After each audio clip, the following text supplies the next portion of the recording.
Welcome to another tutorial. Today comes the part with the texture baking. And when baking a texture directly on your character, you will save a lot of render times with different animations, and also when you're exporting your character into a gaming engine, that makes everything much easier. That means when playing the animation again and again, the effects don't have to be recalculated. They just have to load to show up.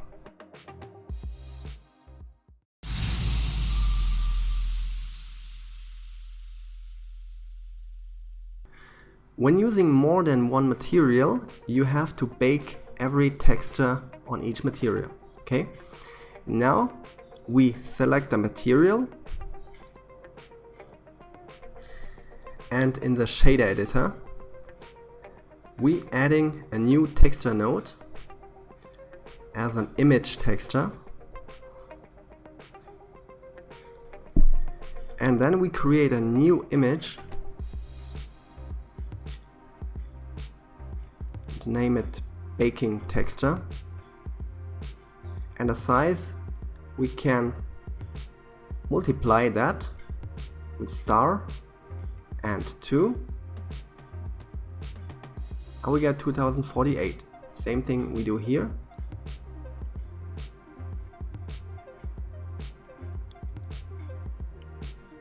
And click OK.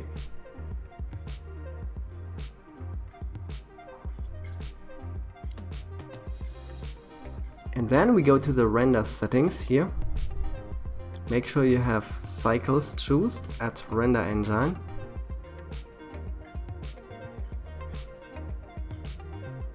And then we go to the baking options.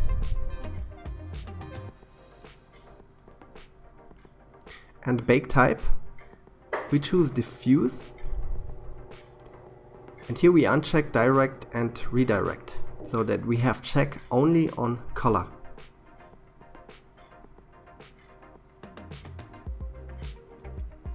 And then we click on bake, and it takes a little time.